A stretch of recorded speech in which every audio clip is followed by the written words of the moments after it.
27তম বিসিএসের আইনি লড়াইটা শুরু হয়েছিল 2007 সালে, আর এখন 2025 সাল, তাহলে প্রায় 18 বছর। অনেক অনেক চড়াই উতরায়, অনেক আইনি লড়াইয়ের পরে আগামীকাল বাংলাদেশ সুপ্রিম কোর্ট আপিল বিভাগ এই মামলাটি রায়ের জন্য ফিক্স করেছেন। আমি পিটিশনারের লয়ার হিসাবে আনন্দিত। ফলাফল কী হবে জানি না, আমি আনন্দিত যে এই বিচারিক প্রক্রিয়া শেষ পর্যায়ে এসছে।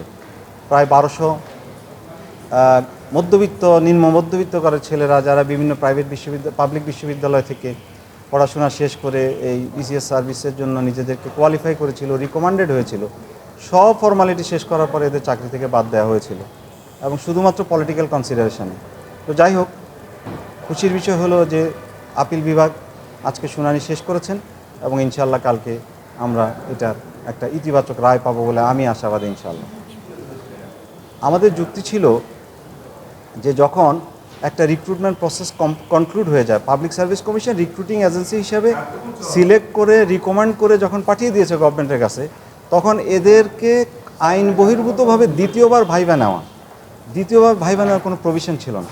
কিন্তু এদেরকে দ্বিতীয়বার ভাইবা নিয়ে এই সম্পূর্ণ বেআইনিভাবে এদেরকে বাদ দেওয়া হয়েছে, এক্সক্লুড করা হয়েছে। তো আমরা বলেছি যে যেহেতু এটা সার্ভিস রুলে নাই, বিসিএস রিক্রুটমেন্ট রুলসে নাই, পিএসসির যে রুলস আছে এক্সামিনেশন সেখানে নাই, এটা ছিল আমাদের ফার্স্ট গ্রাউন্ড। সেকেন্ড গ্রাউন্ড ছিল যে সেই সময় তত্ত্বাবধায়ক সরকারের যে ডিসিশনটা পিএসসি কনস্টিটিউশনাল বডি হিসাবে ইমপ্লিমেন্ট করেছিল, এইটাও বেআইনি ছিল। কারণ পিএসসি নিজে ইন্ডিপেন্ডেন্ট রিক্রুটিংয়ের ক্ষেত্রে, গভর্নমেন্ট শুধু তাকে রিকুইজিশন দেবে, কিন্তু গভর্নমেন্টের ডিকটেশন অনুযায়ী সে আগের ভাইভাবসি চেঞ্জ করে দ্বিতীয় ভাইভাবসি নিতে পারে না। এটাই ছিল আমাদের দুইটা যুক্তি।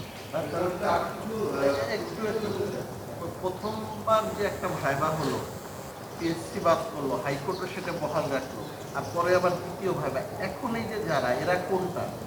এরা সবাই দ্বিতীয় ভাইভাতে বাদ পড়েছে, এদেরকে বাদ দেওয়া হয়েছিল দ্বিতীয় ভাইভাতে।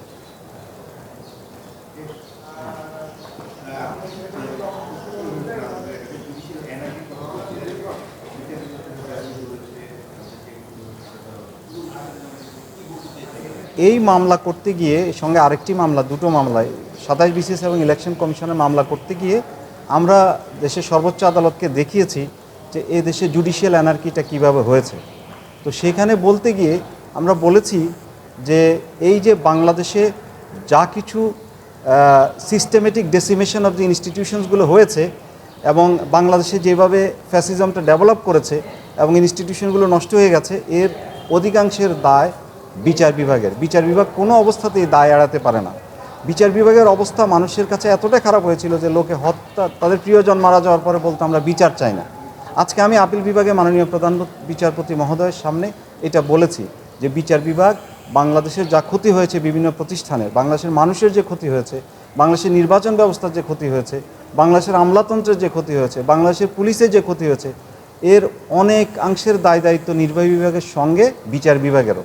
আমি শুধু এইটাই আদালতের নজর আনার চেষ্টা করেছি, এবং সেই সঙ্গে আমি বলেছি, আমি কোনো দলের নেত্রী হিসেবে বলিনি, আমি একজন মানুষের কথা বলেছি, বেগম খালেদা জিয়া, যে ওনাকে যেই মামলায় সাজা দেওয়া হয়েছিল এবং সাজাটা বাড়ানো হয়েছিল, পরবর্তীতে যখন সুপ্রিম কোর্টে ওনার মামলাটা আসলো এবং যখন দেখা গেল যে উনি আসলে কোনো টাকা আত্মসাৎ করেননি, তখন আমি বলেছি যে আদালতের দায়িত্ব ছিল, এটা আদালতের দায়িত্ব ছিল একটা প্রতীকী ক্ষতিপূরণ, যে একটা রাষ্ট্র একজন নাগরিককে, উনি বিএনপির চেয়ারপারসন, সেটা রেলেভেন্ট না। রেলেভেন্ট হলো যে একজন নাগরিককে নিগৃহীত করা হয়েছে, রাষ্ট্রের দুর্বৃত্তায়নের শিকার হয়েছেন, এবং বিচার বিভাগের সীমাহীন অন্যায় শিকার হয়েছেন। সুতরাং উনি ওনার কেসে যদি একটা প্রতীকী ক্ষতিপূরণ দেওয়া হতো অথবা ভবিষ্যতে দেওয়া হয়, তাহলে বাংলাদেশের ভবিষ্যতের জন্য অনেক ভালো হবে, কেউ আর ভবিষ্যতে সাহস করবে না। তা আমি এই বিষয়টি মামলার সঙ্গে আদালতের সামনে সাবমিট করেছি।